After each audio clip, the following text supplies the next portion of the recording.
Hello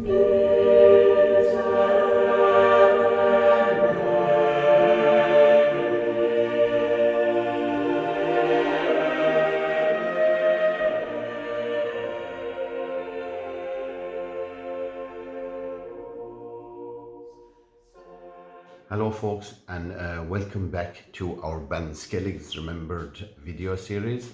This is number 4 in the series, and it deals with a very sensitive subject, especially in these times where there's much talk about mother and baby homes. Our topic today is Ceallunachs. Ceallunachs all over Ireland, but especially in Kerry and here in Ballinskelligs. It's very easy to be judgmental in these modern times we live in, but at the time what happened was tradition and the beliefs of the people, so we cannot judge. A Ceallunach, or a Killin as it is known elsewhere in Ireland, is a historical burial site primarily used for stillborn and unbaptized infants.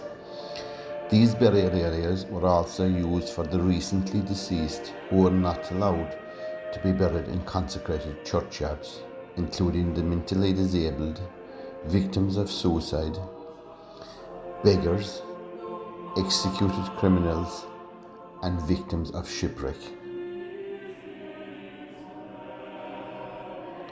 The earliest historical reference to the use of Ceallunachs in Ireland was in the early 1600s.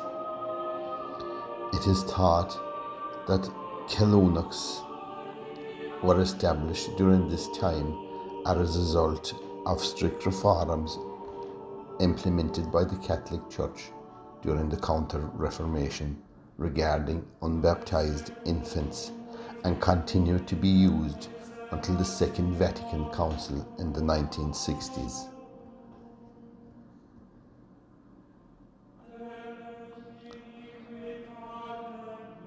Some of the Ceallunachs in Ballinskelligs were used right up to the 1960s and maybe later.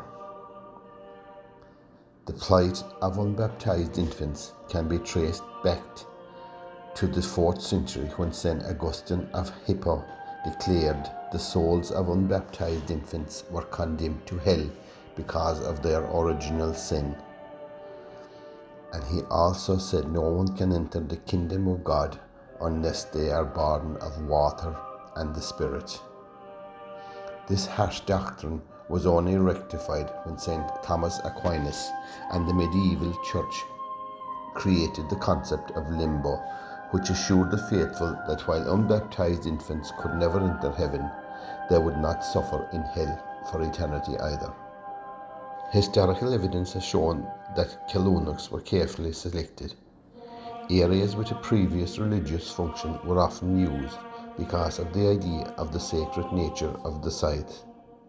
Graves were often surrounded by stones to mark their outline.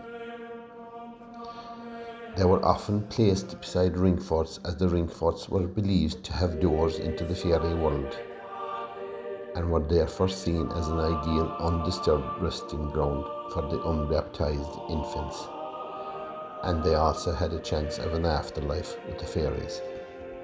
The study of 19th century maps, local histories, and interviews with community representatives have helped preserve the location of many Ceallunachs. But as people moved away from small towns, many of these sites were lost. In the 19th century, many of the burial sites were destroyed and converted to farmland. In Kerry and in the west of Ireland, many Ceallunachs remain, as they are often located in out-of-the-way places, and there was belief amongst farmers that it was bad luck to disturb a Ceallunach, but many did not get destroyed in the name of progress. As part of Cuiste Forbartha na Skellige, I did a survey of the Glynn Ballinskelligs area in 2014, and I discovered we have 13 known Ceallunachs in this area. I visited and photographed these sites, and we mounted the photographs on panels and brought them to the church in Dungagan. Here Father Gunn said a mass for all the little infants and other people buried in these Ceallunachs, and he blessed the photographs.